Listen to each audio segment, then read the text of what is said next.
A warm greetings and welcome to the International Book Show Virtual Book Tour January 2025.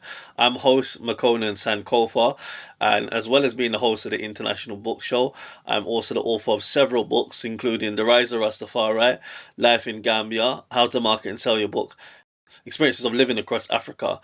Now, for those who haven't watched the International Book Show Virtual Book Tour before, this is a great platform where you're about to hear a variety of different authors who will each be speaking for a certain period of time. I'm delighted to say that we're coming up to 5 years of the International Book Show Virtual Book Tour. It began in May 2020, and this coming May 2025 will be 5 years.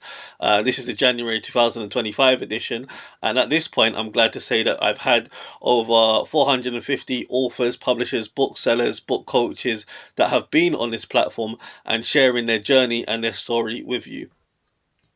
The first speaker on this edition of the International Book Show Virtual Book Tour, January 2025, is Kyle Powell. So, Kyle, I'm now going to hand it over to you. Welcome to the International Book Show, and please tell us all about the books you've written. Hello, everyone. My name's Kyle Powell. I'm here today to talk to you about my three books that I've written. I've been writing for about 3 years now, and hopefully you can see that I've got my Insta handle at the bottom. Kyle writes 86, so you can go there to check out more information about me and my writing journey. I'd like to thank Makonnen and the International Book Show for the opportunity to speak to you today. And yeah, let's kick off. Let's get into it. The first book I'm going to talk to you guys about is my most recent book, and that is More Black People. So here is the book. Hopefully, it's going to show up clearly. This book's available on Amazon. You can also get it through my Insta site. It's got links there if you want to check that out. The book is a satirical take at DE&I in the workplace, particularly the corporate environment.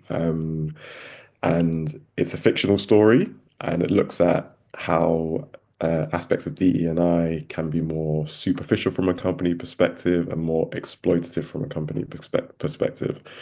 And I think this is particularly pertinent with what's going on today in the world. Um, I This idea started to spawn from about 2020 when we had George Floyd and the Black Lives Matter movement, and there was a lot of energy around anti-Black racism, and lots of corporations and companies said some great things and made some great promises at that time. But it felt like some of that wasn't going to be fully committed, and some of that wasn't really, um, you know, going to be as long term as you would like. And I think fast forwarding a few years on, and with changes in the political climate, especially in the US, you were already seeing a very real rollback of some of these initiatives and some of these views. So sadly, I think it's a very relevant book to, people in the community. And if you care about D&I from whatever background, because it's not just Black people, it's whatever marginalized group you may belong to, or if you just care about a more equitable society, I think this one is for you. What's also interesting about this book is it takes a lot of different viewpoints. So it's looking at this issue of how you try to raise equity in a company, but not just from the standpoint of the marginalized group, but also those that are in power, those that are in control. There's also an aspect of the story that looks at the rise of far-right nationalism and how that aspect of society is sometimes manipulated from a divisive perspective, and how people from those aspects of society can also be involved in these types of topics. So for me, it's a really holistic story. It's very three-dimensional. There's no good and bad characters in this. Everyone's complex. Everyone has their own motivations and goals. And yeah, I really enjoyed writing that, and the feedback to date on that has been really positive. Um, so yeah, I think if that any of that sounds interesting to you, it's definitely something you should be looking to take a look at, have a read, and if you do, please reach out to me, get in contact. As I said, my Insta's Kyle Writes 86. Always happy to talk about my work. So hopefully, that goes down well, and you guys can enjoy that. Okay, so I'm going to go on to talk about my second book.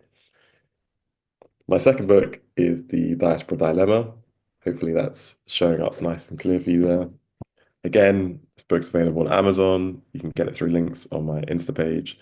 And this book is different. This is a non-fiction book, right? So there's more facts and figures. And it looks at the systemic challenges that face people of the African diaspora, Black people in the West. So the way I like to position this book is if you've ever read *Sapiens*, which is a really good book and a lot of people have read, it's a kind of very critical breakdown of aspects of our society from economics to psychological to political to the media and how these different aspects of society from a systemic level um, can be oppressive and discriminatory, but more importantly, what we can do to challenge that and also how they're interconnected. I think oftentimes when we think about racism and issues connected to that in society, we look at it through a one-dimensional prism and a kind of isolated lens. So if you think about something like police brutality, oftentimes it's just taken as a one-off case or one-off instance. It's rarely spoken about in a more network sense as to the other contributing factors which allow that, from the mass incarceration system to societal representations of Black people to underfunding of social initiatives in poor areas, which can lead to vulnerable young people getting into gang life, to over policing. There are so many different aspects which are connected to one issue. So something I really wanted to do here with this book is draw that out more clearly. So you're not only getting the detail per section. So if you're interested in the economic side of things or you're interested in the political side of things, you're actually seeing how these areas overlap and how they're connected. And like I said, also what things we could potentially do to improve those situations. So that is the Diaspora Dilemma. It's a non-fiction systemic breakdown of the challenges facing Black people in the West. So if that anything like that is interesting to you, I think you should really check that out. And again, feel free to connect with me. I love to discuss these topics. Can hit me on my Insta as mentioned. So yeah, that's the Diaspora Dilemma. So the final book is actually my first book a few years ago now, Skin Deep Submission. And this book looks at the challenges of interracial romances. It's set in kind of contemporary London. And I think this is interesting to this topic was interesting to me as a writer because I believe there's so many layers and angles to this. Um, you're dealing with an aspect of love and modern romance, which I think in itself is complex enough. But in addition to that, you're layering over issues of race and obviously the dynamics between predominantly Black people and predominantly white people in terms of history and contemporary racism make things challenging, right? And this book is fictional and it looks at the story of two people in this journey and how they kind of come to terms with what it means for them to be in love, what it means for them to explore their relationship in a society which oftentimes is not always supportive of this type of dynamic. And also, I think importantly, from the perspective of the guy in this, who's a Black man, interrogating why he may have got to this place, why he may feel the way he does, and that that type of interrogation, I feel it is important, given the history of us as a people and how we're here. I feel like love should be love, but I think if you're talking about that type of dynamic, there's inherently potentially other things that could be going on. So everybody's love is valid, but I think it's good to kind of ask some of those questions. And to be clear, this book is by no means trying to glamorize this type of dynamic or this type of relationship. It is really interrogating it because of the challenges that go with it, right? So I think oftentimes now this this topic is actually still super relevant when I'm on social media. People talk about it every day, and it worries me sometimes because I don't think it necessarily needs that type of attention, and it's not always positioned in the most healthy context. But that type of exploration is warranted because of the history that we have and the contemporary situation that we have actually in the US and parts of Europe too. So I think it's a really, really interesting story. And if you enjoy romance, if you enjoy love stories, you'll like it. If you enjoy actually a bit of conspiracy as well in there, you'll enjoy it. So yeah, I think there's a lot to it, and it was my first ever book. So yeah, that was also available on Amazon and through links on my Insta too. So coming towards end of time now.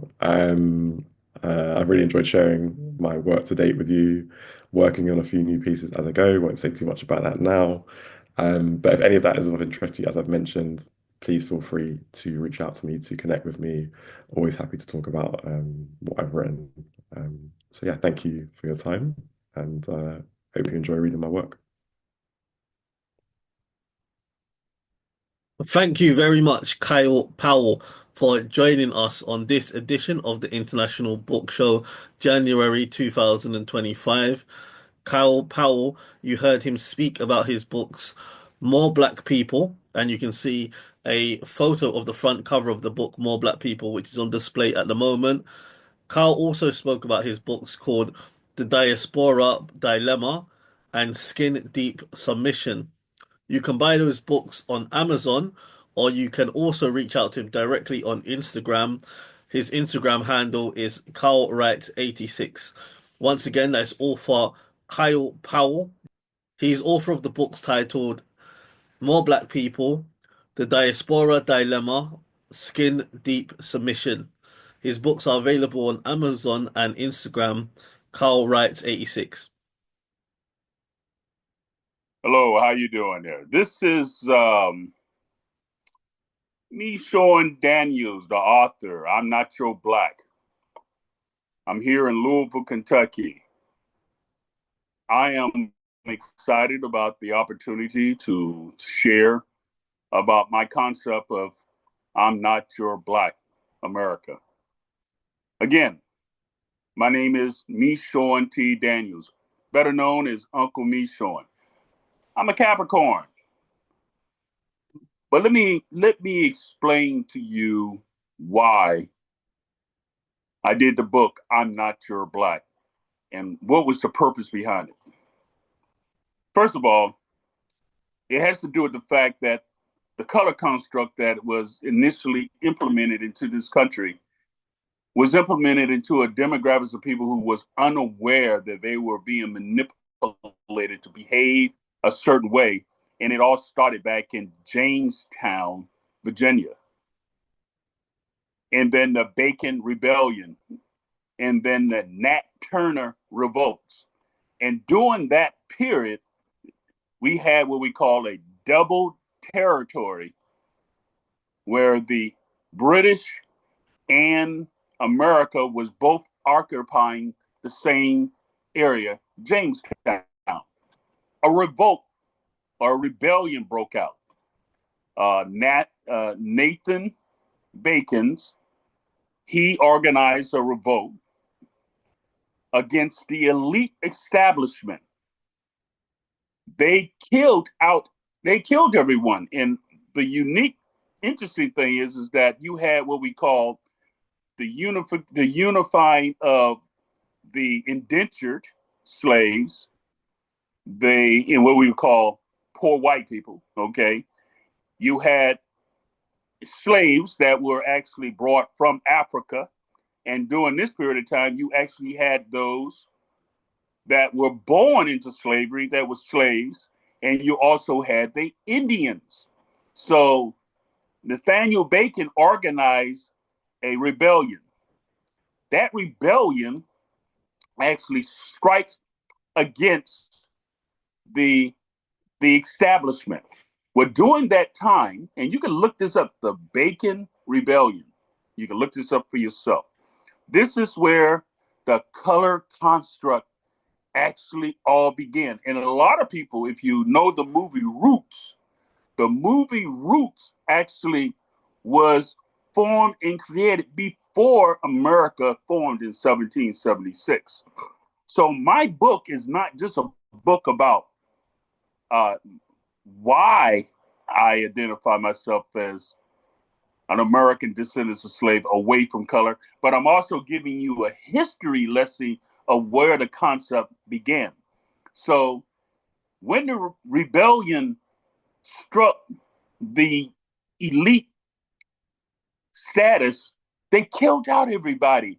So what happened, the British had to go back, get their ships, and come back, and they killed the mob or the rebellion of Nathaniel Bacon.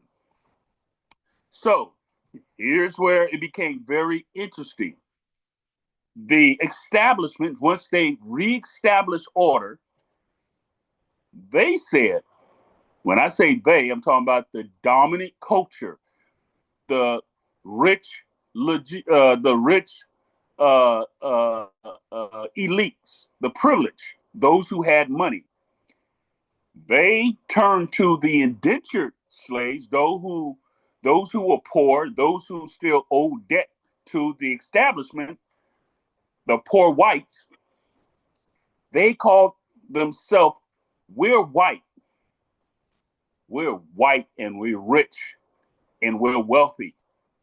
You're white, but you're poor. We're going to pay you to keep all non-white, everyone who's non-white, we're going to pay you to keep them in order. And that's where the color construct originally got implemented. And you know that is true because prior to the color construct, countries like Spain, Portland, Australia, England, they didn't identify themselves as white. They identified themselves by their country, by the association. It's not until America formed in 1776 in the white establishment of what was going on in those 15 slave states before America formed, the concept of white was established on those plantations. They were calling them, it's called derogatory terminology. It was a hegemony. It was a system that was created. Hegemony. Hegemony. It was a system that was implemented totally unaware of people understanding. The word hegemony didn't even come about until later on. I actually learned about that word through my ghostwriter. I was saying the dominant culture. He actually the one that taught me the word hegemony. It's a system that was created that became unchallenged and was allowed to continue for 400 years.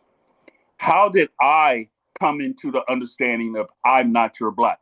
My mother, I'm born in 1961. My mother decided that she saw her parents going through the struggle of racism in the early 40s and the early 50s and 60s. She decided that she was not going to have any of her children participate in black churches. Can you imagine? I grew up in a time that my mother prevented us from going to black churches. So during that period of time of me being raised in that environment, my mother shielded me, quarantined me.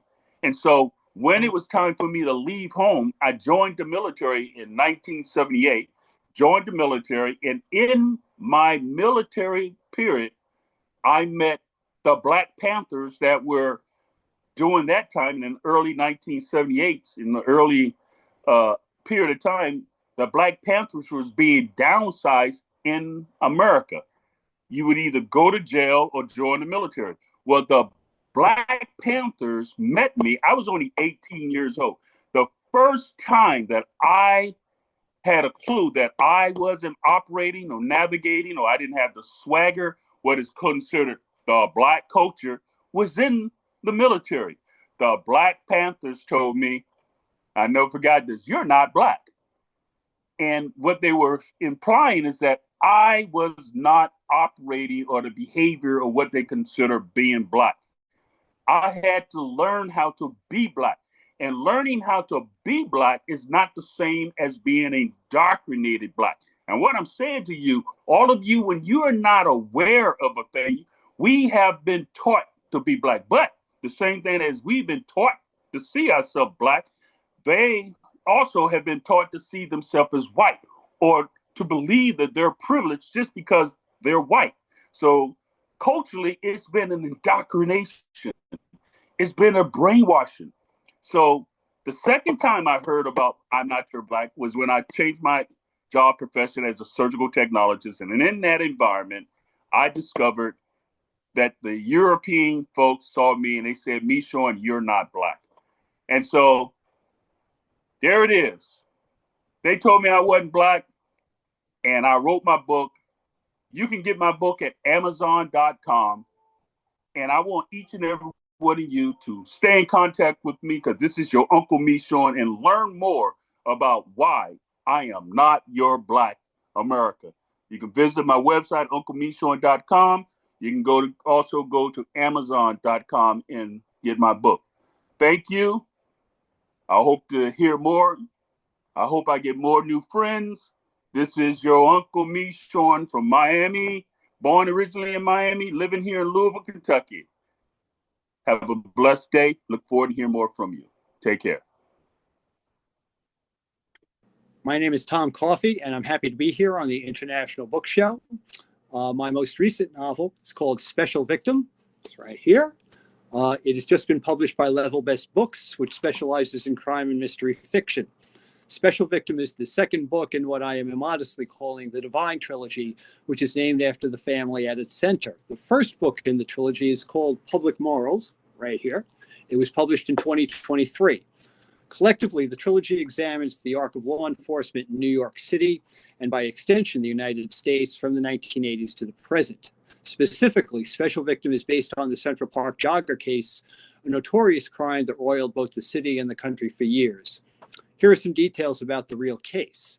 In 1989, 5 young men of color were charged in the brutal attack of a young white woman who was on a nighttime run in Central Park. No physical evidence linked them to the crime, and the victim had no memory of the assault. The men were convicted on the basis of confessions they made to the police. They recanted those confessions soon after they made them, but police, prosecutors, jurors, and the media dismissed those statements. The men spent a decade in prison until DNA evidence emerged that identified the real assailant, who was a convicted sex offender and a murderer.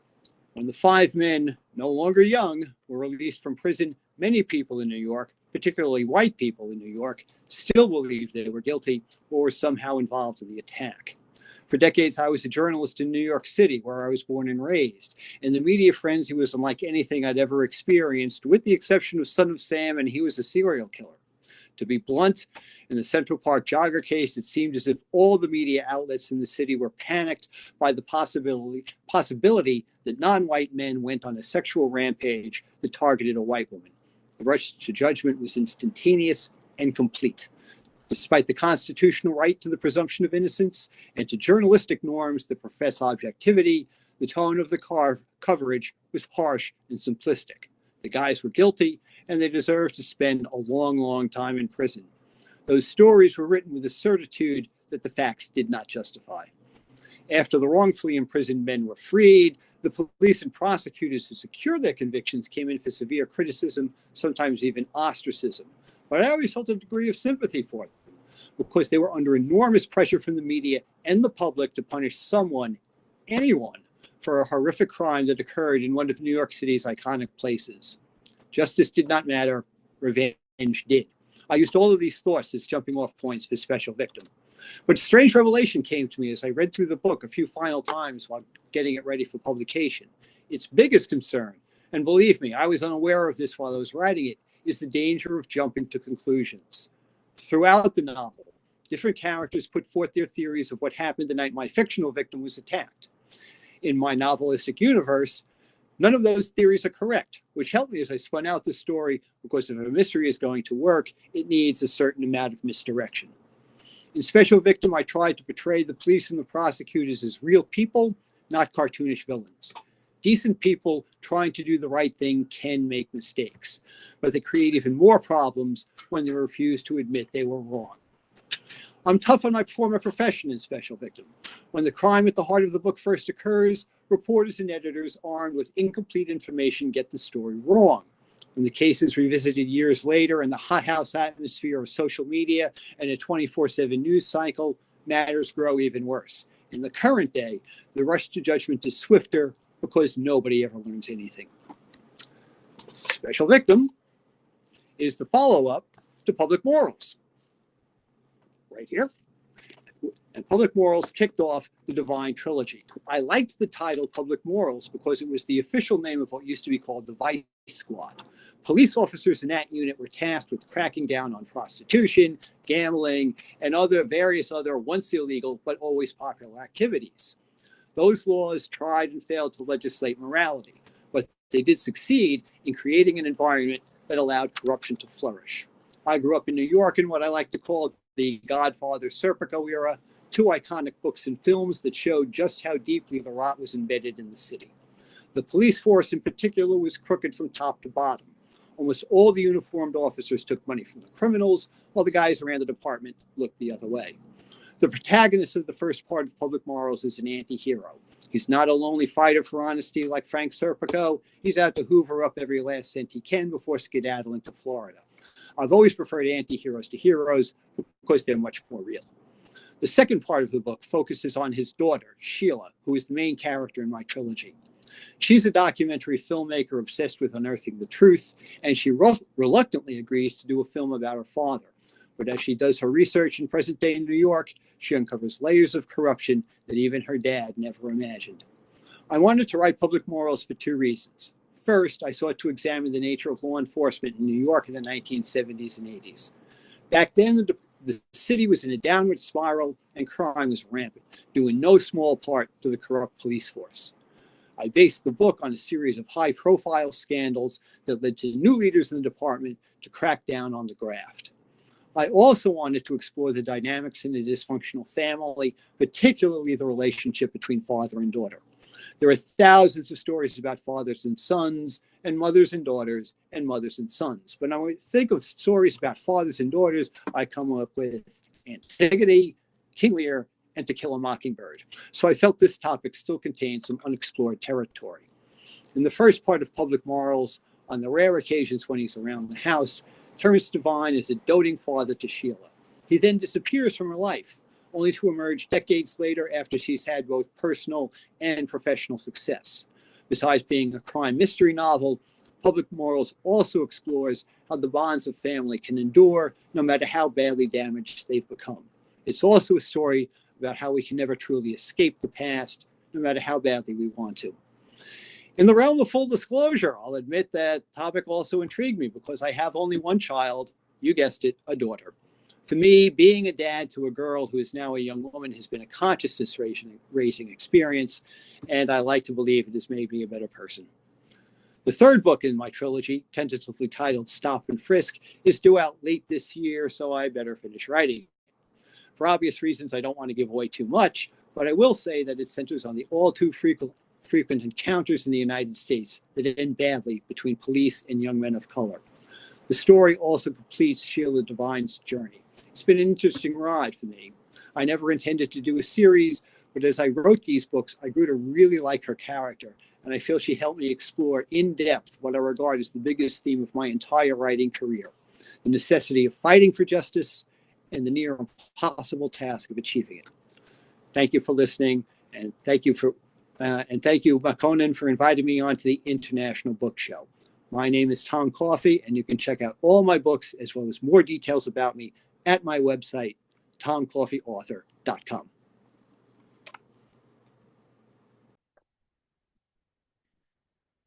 Hi guys, my name is Amanda Denham. I'm an author and artist based in Birmingham, Alabama. That's in the United States. I live with my husband and my 3 rabbits and my 3 cats. Please tell me I don't need any more animals. It's crazy around here.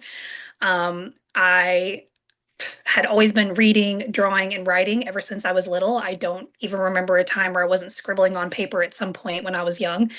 And my biggest inspirations for my writing and my drawing were always young adult books and manga that I read growing up.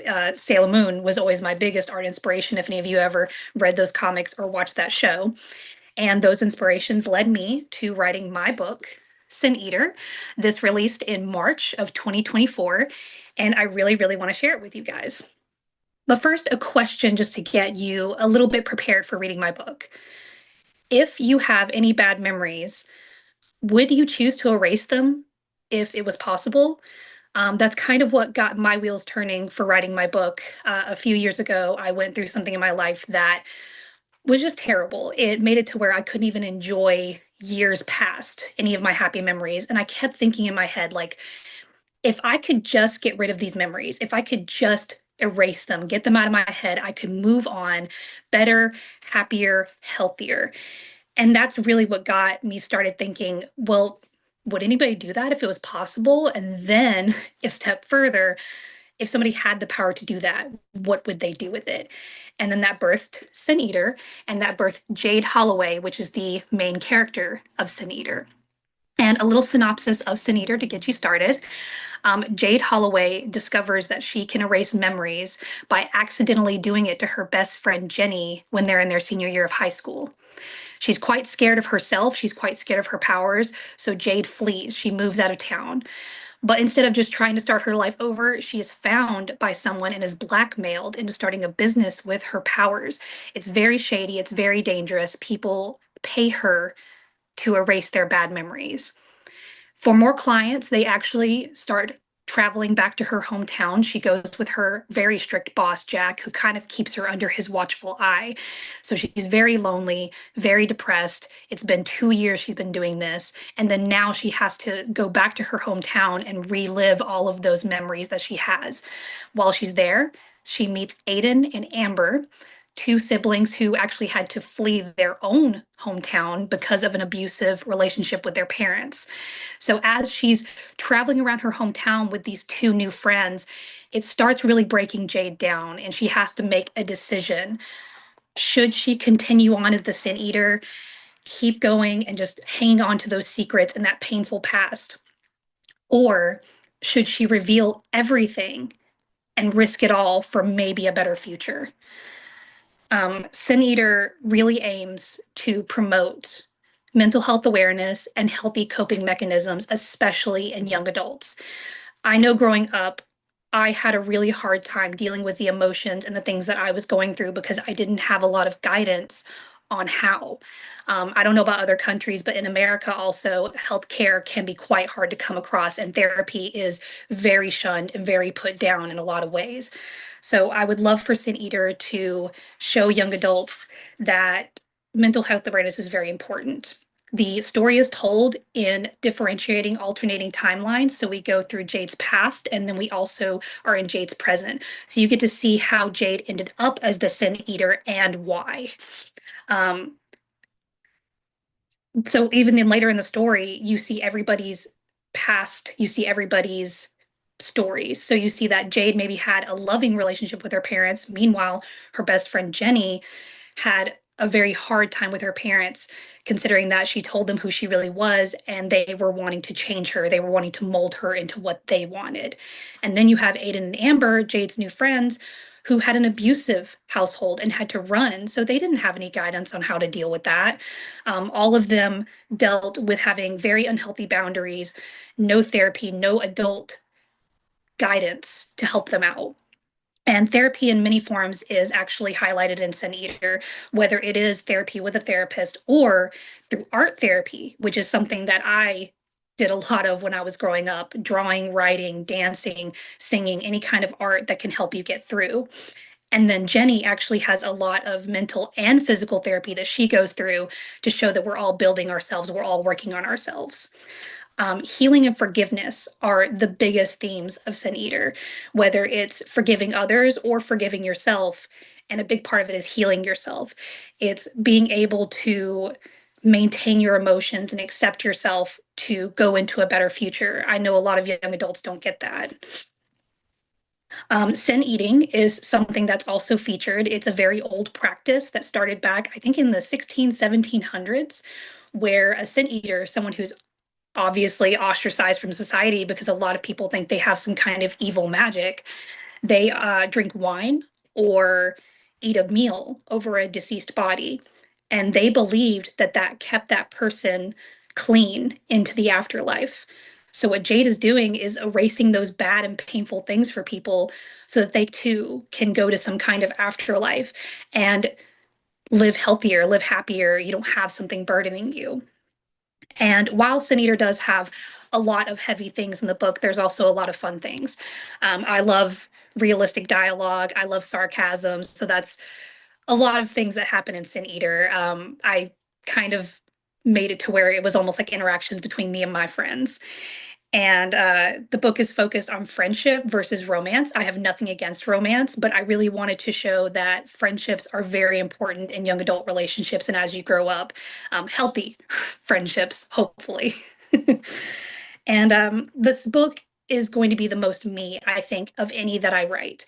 My hometown is actually featured in this. There's a lot of places I've been. I did put them under different names, but there's tons of places that I have been, and they're actually featured in the artwork that I've done, which is in the book. There's a lot of black and white pieces featured all throughout the book. They're kind of sprinkled in as little fun surprises. For example, the cover is actually something that I drew back in 2012. That's how old I am. Don't mention it. And just to give you a little sneak peek, when you first open the book, one is already featured at the very beginning. And I'll just show you one more because they should be a surprise. But at the very back, before my author page, there's another one of Jade. And that's just to show the characters, what's going on in my head, and the setting, so you kind of get to be more immersed in this book. And I'm just really so excited for you guys to get into this. I have another book coming out in 2025 in April. We haven't quite set a date yet. And then after that one, I'll be working on Sin Eater's sequel. So the story's not over. So when you read, I've had a lot of readers tell me like, it needs more. So I promise more is coming. So please follow me on Instagram. My handle is down below, but it's a.denham, which is Denham. I also have a Facebook under A Denham Creations, which any of those is great. And please feel free to reach out to talk to me. I love interacting with readers. I love interacting with bookstores, libraries. I really want to get the good, healthy messages from Sin Eater out to everybody because I feel like that they're very important. I feel like if we help young adults as they're growing up, we'll have amazing adults. So please pick up Sin Eater, give it a shot, and let me know what you think. And thank you so much for listening. Bye. Thank you very much, Amanda, for joining me on this edition of the International Book Show, January 2025. Amanda Denham is the author of the book titled Sin Eater. The book is available via the website. If you look on display at the moment, I've put the website link.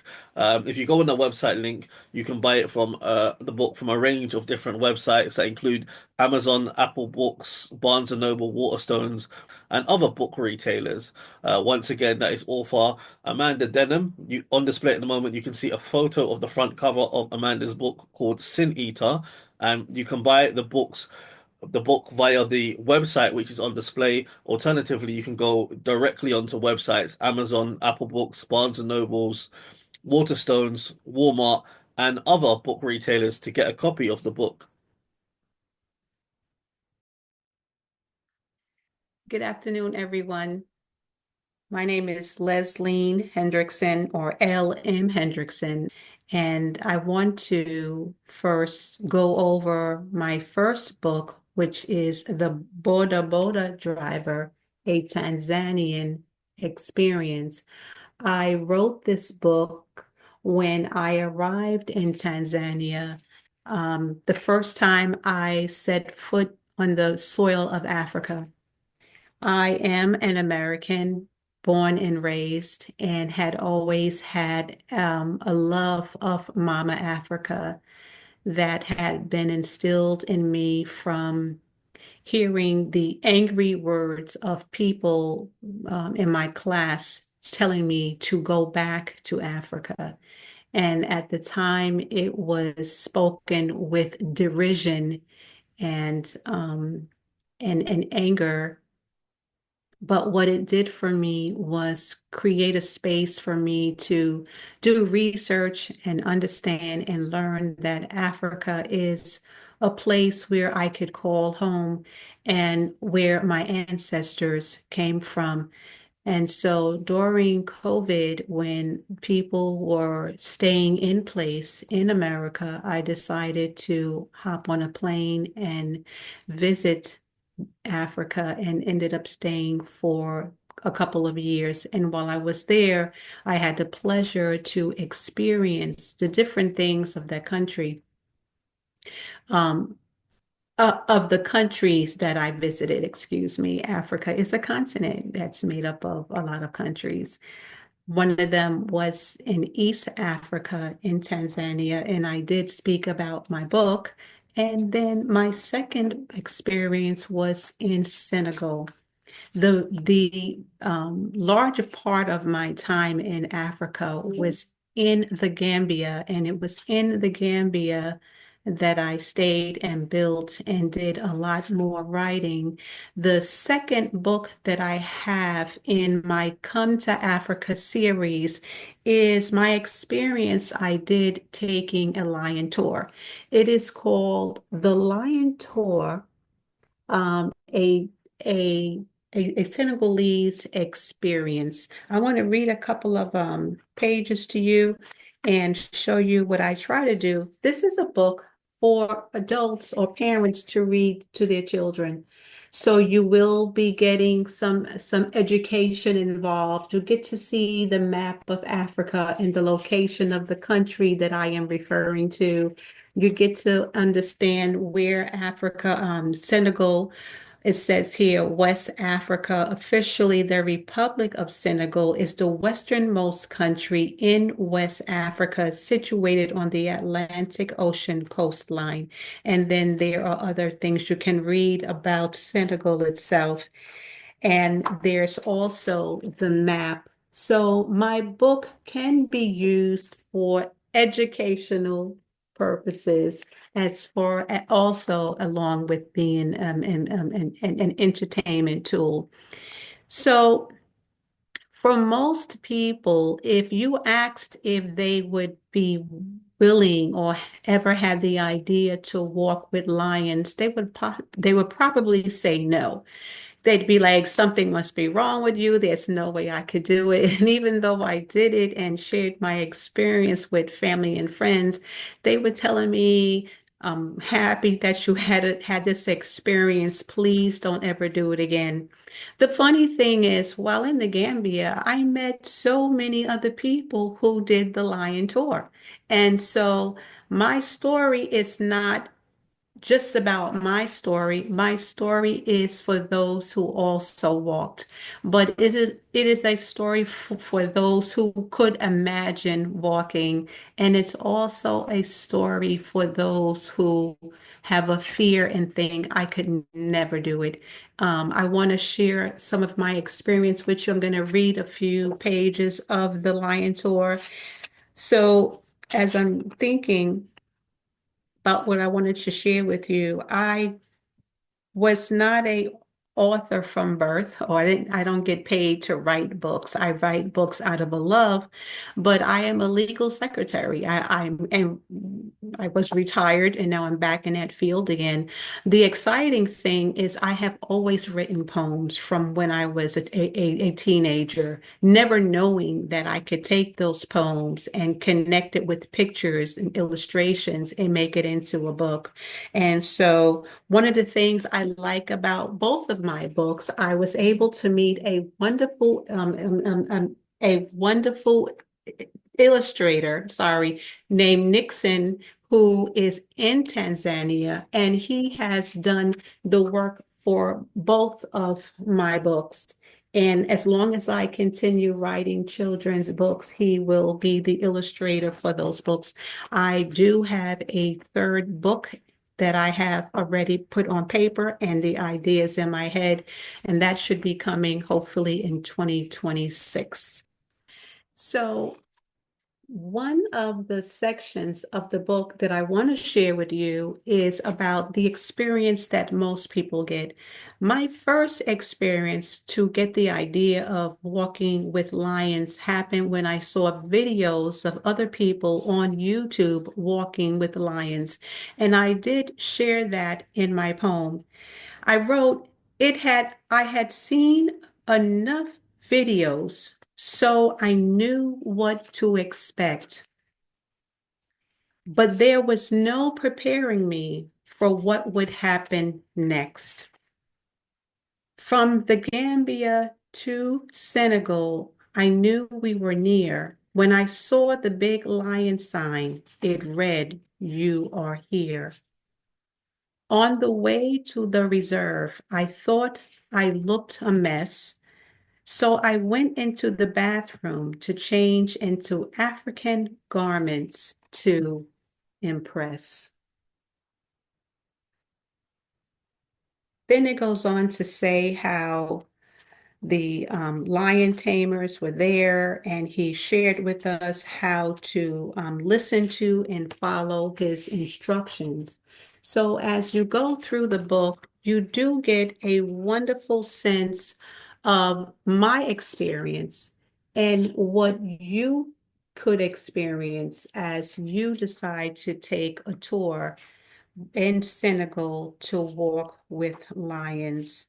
There was one part where it states in the end, it says, "I continued my walk with the lions and didn't worry about a thing, as I took on the spirit of the African queen, and I walked fearlessly behind the Lion King." The Walk with Lion Tour, a Senegalese experience, is available on Amazon. It is in paperback form and also in ebook. I hope you enjoy the Senegalese experience. If you have this opportunity, go ahead and check out my Tanzanian experience as well. As I travel to Gambia, Tanzania, and other places in Africa, I will continue to share my story and hope to make you a part of the audience too.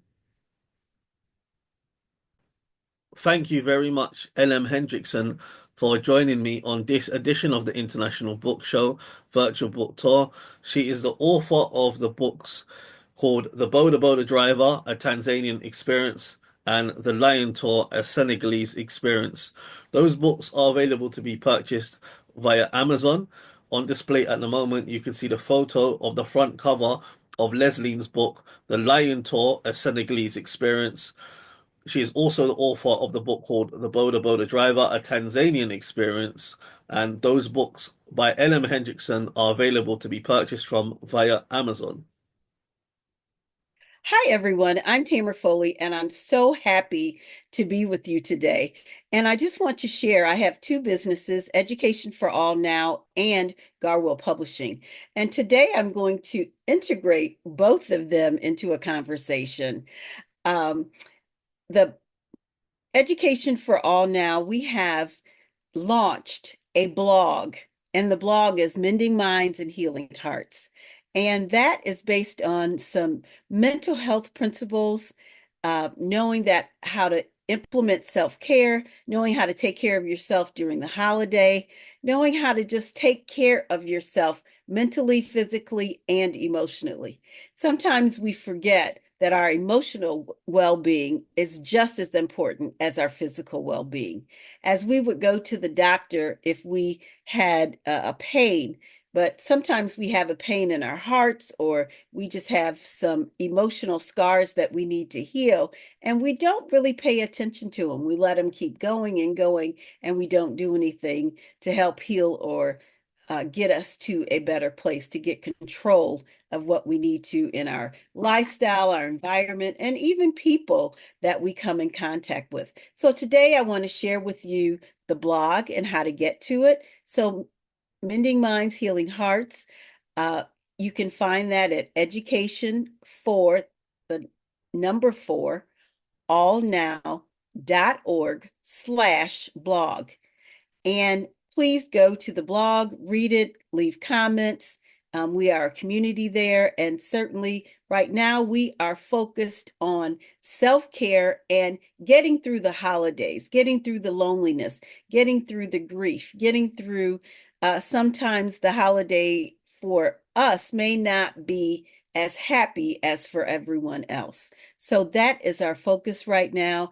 And then starting in January again, we'll be going back to talking about mindfulness and how we can use those techniques and steps to help improve our own mental health and improve our own life. So I'd like to share with you today just some resources that you can use that we have, and you can always access these on educationforallnow.org, and you can go to /shop, and we also have Linktree, and you can go to our Linktree, and that would be Linktree /Tamera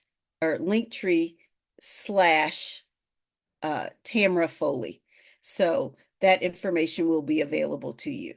So the first thing I want to talk about is we have a journal, Healing Trauma Affirmation Journal for teens and tweens. So many times our children are dealing with problems. They're scared, they're confused, they're stressing over things. They don't know how to cope. They're feeling hopeless, and they've been through events. And so all of us have been through COVID. So we've all experienced some trauma. So this is a journal, and in the journal, there's a positive affirmation for the day, and then there's something that they can write about. So we look at today, it says, I am trusting myself. Write about why you are trusting yourself, and they can write. It also gives them an opportunity to draw or doodle or to continue with their self-expression. And they can decide, it's not in any order. They can do it exactly how they want to. Maybe today, I'm stronger today than yesterday. So maybe today they want to write about their strengths and draw. And maybe they want to create another affirmation that they prefer to have. Then they can do it right here in the book. This is great for teens and tweens. Also, we have a Healing Trauma Affirmation Journal for adults. This has been one of our very popular items, and it is similar in the similar format as the teen and tweens, but of course, we have daily gratitude. 3 things I'm grateful for today, 3 people I'm grateful for. And then we have things that you can color. We know that coloring also helps us to reduce stress. We also have an affirmation, and then you can write again, and write. You could talk about gratitude, and then we can go on to the coloring portion. So these are definitely things that we can do to help adults, or adults can do. Again, it's not in any particular order. You can decide on how you want to, what you want to address, and you go through, and it's right there. It's already there for you. Every day, I am becoming a stronger, more resilient version of myself, capable of rising to any challenge with unwavering determination and courage. Write about what you have done to become resilient. What steps are you taking to become courageous? Another great and popular book with our adults, and also a journal that can just help you. We don't have to be going through something right then, but just really help you to keep positive. For our younger children, we have Exploring My Emotions, and we've talked about this before. It's a 45-day journal for elementary school children. Please know that all these are available during the holidays. If you go on Linktree, you'll see the bundles. You'll see them at Education for All Now. And this is just great. It's a 45-day. Again, children do not have to go in any particular order. There are word searches. There's a place for them to write. There's a place for them to doodle. This is for our elementary. There are 7 different sections: back to school, the world around us, reflections, family, projects, changes, and experiences. And for our teens and tweens in grades 3 through 8, healing hearts. And this actually encouraged our blog. And this was created, again, to help students heal. It includes poetry, reflection, and art. So many different things that they can do. There is a poem, and then they can reflect on the poem. They can draw and doodle and talk about what types of things they're feeling when they're reflecting on the poem. So another great resource for our 3rd through 8th grade students, and a lot of nice art that they can actually color or maybe add to or just show their creativity. All of these are available at educationforallnow.org/shop or on our link tree. And we're so happy that we are able to offer these resources for you. When you order the bundle, and that the bundle includes the Healing Hearts, it includes the Exploring My Emotions, and it includes an affirmation journal for teens and tweens. And when you order this, you also get many resources. So they can have a stress ball, make it happen. You can have a what we call just some stickers. There are colored pencils to help you get through and help you to use the resource. The bundle is available now, and it will be available throughout the season anytime. But this is a great gift. It's a great resource, and it's something that you can give and really has lifelong effects, and something that you can use to complement the blog. So if you read the blog and you say, wow, I want to work on this, I want to do just a little bit more to talk about or think about or feel about or write about, these resources are available for you to do that. So thank you so much for listening. We look forward to having you in our community. Please feel free to join our community. We have a private Facebook page, Support for Children in Trauma. Please feel free to join in the conversation on mental health, on healing, and in getting to know ourselves better and taking care of ourselves. We really appreciate you. Have a great day. And just remember that healing is a process.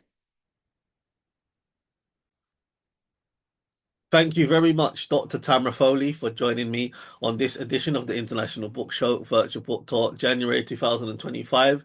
Dr. Tamera Foley, she's an author and publisher. The books that she was speaking about include Healing Trauma Affirmation Journal, Exploring My Emotions Journal, and Healing Hearts Poetry, Reflection, and Art Journal. Her websites are www.educationforallnow.org. If you're interested in getting any of those journals I mentioned, you can go on the educationforallnow.org website. She also offers publishing services. If you're interested in getting your book published, go on the website garwellpublishing.com. And if you're interested in the Cassie's Big Change series that she also has, go on cassiesbigchange.com.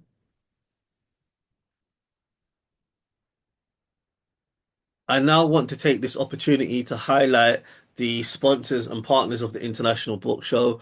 We just heard from Dr. Tamera Foley Dr. Tamera Foley, her organization, Education for All Now, is one of the sponsors of the International Book Show. As well as Education for All Now, we also have other sponsors, which include Jimmy Asher Foundation.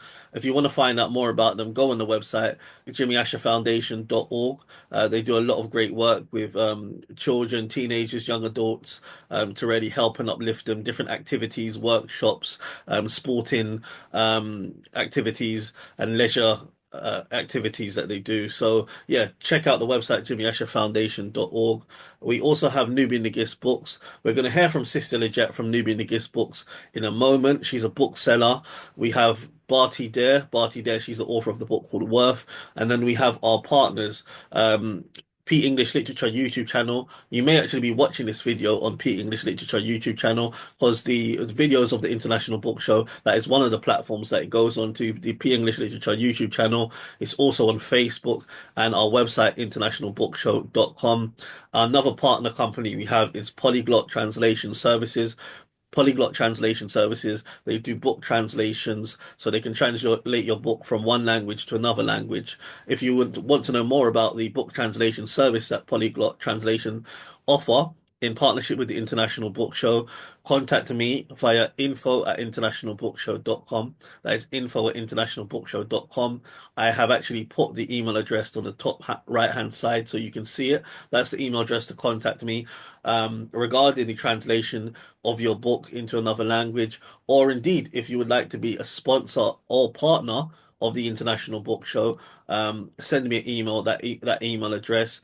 And in case you're an author that would like to feature on one of our book shows in the future, you can also reach out to me at info@internationalbookshow.com via the email address that has been provided on the top right-hand corner.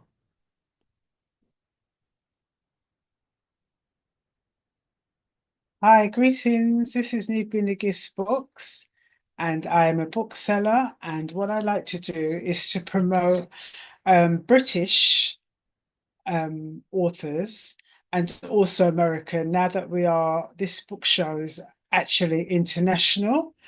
I have a book in my hand, as you can see. They have absolutely beautiful artwork and design. This is by Rare Diamonds, and it's called Behind the Mask. And this is a special book. It's a relationship book. It's a relationship encyclopedia for those who've experienced childhood trauma. And she goes into great detail on how you can actually use the book, identify what had taken place. And if you want to have peace and tranquility, but you don't know how, a resourceful aid this is in your hands in order for you to try and start your therapeutic support, self-governed, as in picking up the book and trying to deal with it. And also the beauty of the book, it's the way she's written it is just so simple. It's nothing too heavy going, and it's also an example of how you can absorb the information and then apply. So again, she's got here, for example, in one of the chapters, it says the thought process often associated with childhood abuse, relationships and childhood trauma. And it just gives you a sort of like insight. If you could see how the wordings and the layout is very clean, it's very fresh, and it's not crammed, and it doesn't use a lot of academic words in order that would kind of throw you off. It's also got here about the negative thoughts enabling negative feelings, and also thoughts of a 29-year-old man in emotional pain. So one of the beauties of this is to deal with men, because men don't really talk about what has happened to them in their life. So yet again, well done, Rare Diamond. We also have a bookseller who is also now a new author. This is his first book, and he calls it Keepers of the Flame, Saluting 100 Book Authors. There's also book 2 out. And what he's done, this is just so fantastic. He's actually gone through the UK, and find some of the authors and their books, and he has a little synopsis about who they are. And Joan Green, here, passionate and resilient and affectionate. And for example, it says here, I'm Joan Anne Marie Green, MA in Education. I have been in teaching since 1988 to the present, sorry. She's a Christian, Jamaican author, mother of two, and passionate about teaching. And she's also, this is what I like, it's all in black and white, and you see the pictures of the portrait of each author. So I would just like to say, continue with the good work, and it's compiled by Garfield Robinson, and he's got book 2 out, which is a blue book. So I'll be getting that book out as well. And he's a cross spectrum of all the authors in the UK. We have another book here, which is called Coconut by Florence Olajide. Brilliant book, absolutely brilliant. She was brought up in London and also in Nigeria. And she's like, am I British? Am I Nigerian? And so she goes through her story and her life over here. And I can recognize a lot of it because she talks about places that are actually real and in North London. Then she talks about the life in Nigeria as well.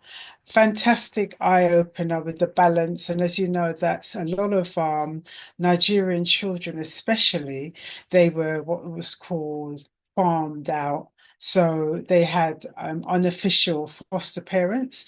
So this is what happened to her. A very, very good book. I highly recommend it. It's one that I've almost, I'm actually nearly finished reading this. So you can get other books from me, Nubianagist Books, and email nubianagistbook7@gmail.com. I'm also on Amazon.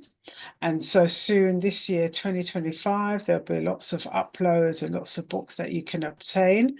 And yes, we'll take it from there. So it's always good to email me because I do look out for my emails. So as I said, Coconut today, Keepers of the Flame, and Behind the Mask by Rhea Diamond. Thank you very much, Sister Leggett. Sister Leggett from Nubianagist Books. Nubianagist Books sell a wide variety of books from Black authors. These books include themes such as African history, Pan-Africanism, spirituality, health, children's books, and contemporary books. If you would like to find out more about Nubianagist Books or reach out to Sister Leggett, her email address is nubianagistbooks7@gmail.com. Once again, that is Sister Leggett from Nubianagist Books. Nubianagist Books sell a wide variety of books from Black authors.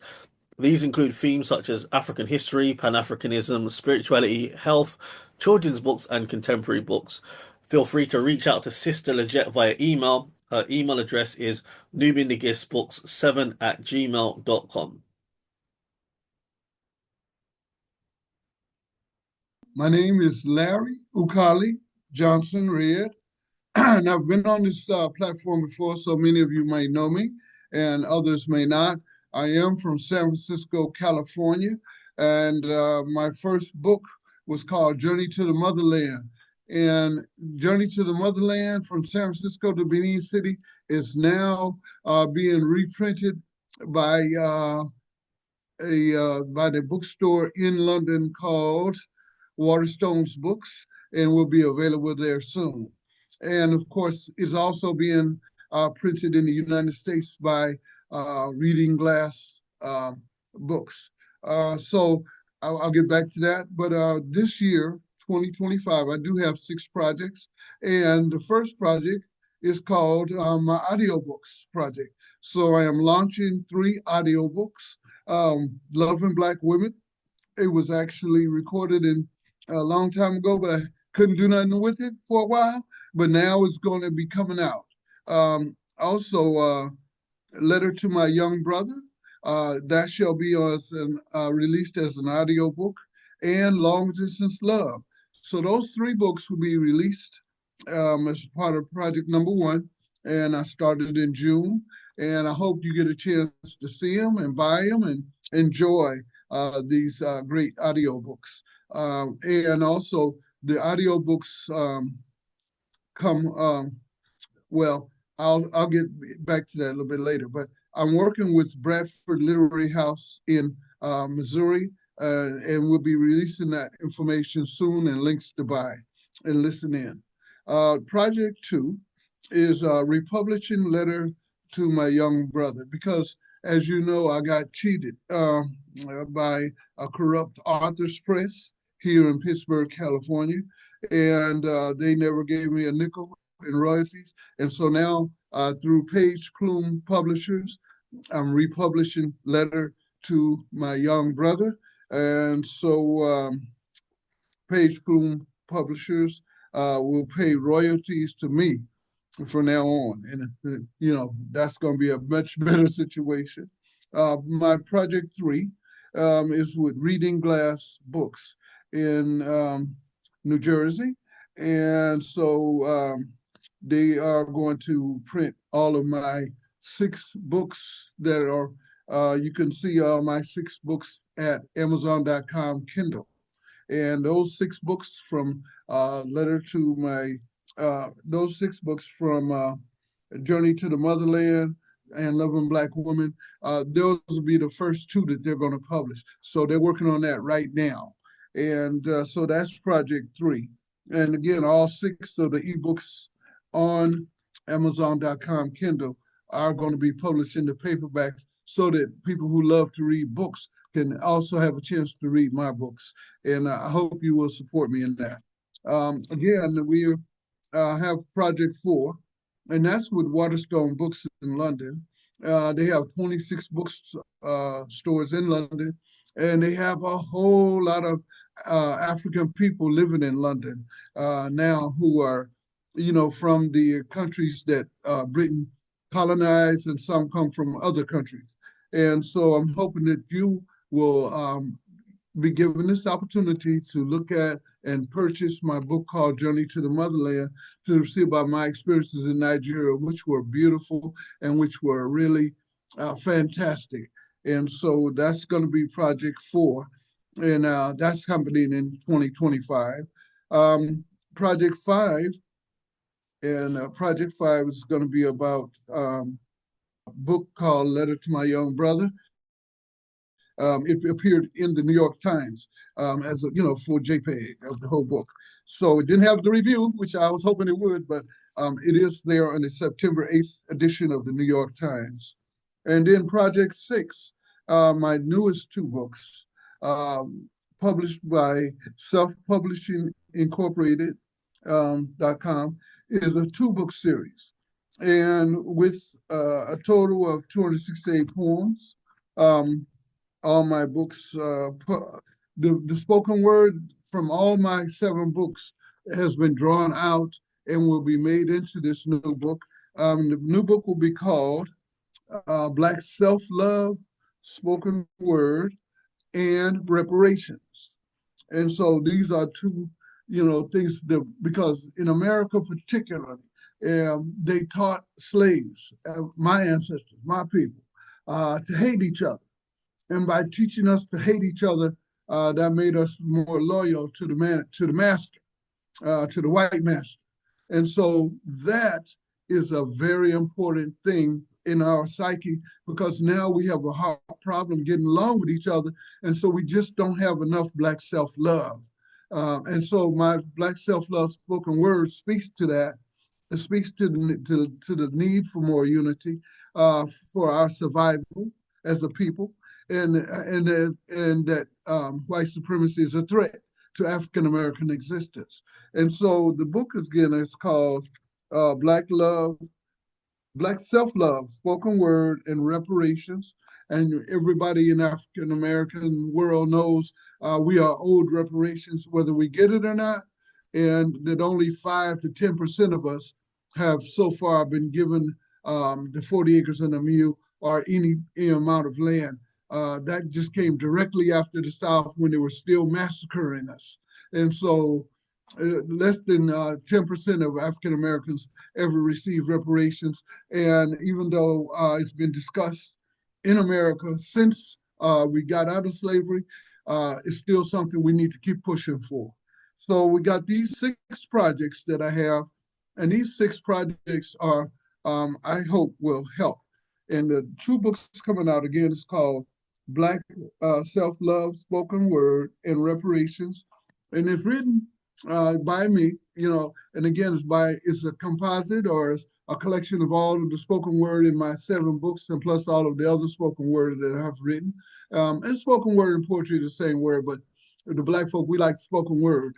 And we need to put our case together to America, so that America knows we are deserving of reparations for slavery, because slavery was a very wicked practice, and it really sucked all the people out of Africa, and it sucked us into America, and yet tells us we should hate Africa. And no, we can't hate Africa. We have to love ourselves. We hate Africa, where we come from, and then we don't love ourselves. And so this is the problem we have, surviving slavery. And this is something we need to know and need to talk about with each other, and even talk about with the whites, so that they know the devastation of slavery was horrible, and that any type of reparations would be much better than no reparations at all. So yes, I'm a proponent of reparations, and yes, I'm a proponent of my books. I'll have 9 books in 2025 on Amazon.com, and also as ebooks, and I'll have 3 audio books, as well as I will keep on pushing for my people's rights and for justice. And if you are in Britain, you'll be able to get my book, Journey to the Motherland, in one of the Waterland bookstores. And if you're in America, I'm looking for your support too, by going to Amazon.com Kindle, or even going to my website, LarryUkaliJohnsonRed.net. And I'm also have another website under construction, so that I'll be able to promote my books, and that you'll be able to buy them, and you'll be able to gain from the exchange of information that we shall share. Thank you, brothers and sisters, whether you're in Britain or America or the Caribbean or Africa. We are brothers and sisters.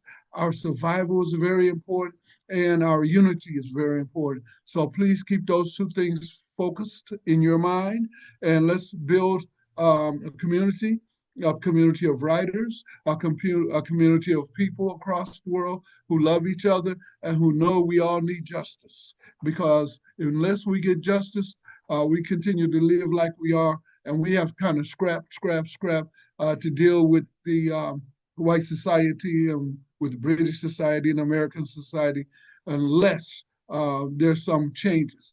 And the biggest change that we can actually hope for and push for is reparations, because there needs to be reparations because of the wickedness and evil of slavery. So my books again are Journey to the Motherland, from San Francisco to Benin City.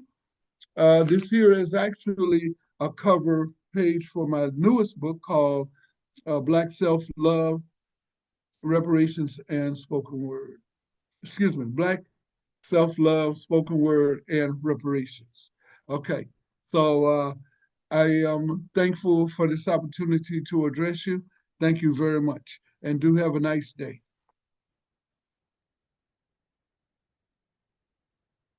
Thank you very much, Larry Ukali Johnson Red, for joining me on this edition of the International Book Show Virtual Book Tour, January 2025. Larry has written several books, including Journey to the Motherland, from San Francisco to Benin City, Loving Black Woman, Letter to My Young Brother, Long Distance Love, Black Self-Love, Spoken Word and Reparations, Part 1, Black Self-Love, Spoken Word and Reparations, Part 2. You can buy Larry's books via Amazon. Once again, that's Larry Ukali Johnson Red. He's the author of the books including Journey to the Motherland, from San Francisco to Benin City, Loving Black Woman, Letter to My Young Brother, Long Distance Love, Black Self-Love, Spoken Word and Reparations, Part 1, Black Self-Love, Spoken Word and Reparations, Part 2. And his books are available to be purchased from on Amazon.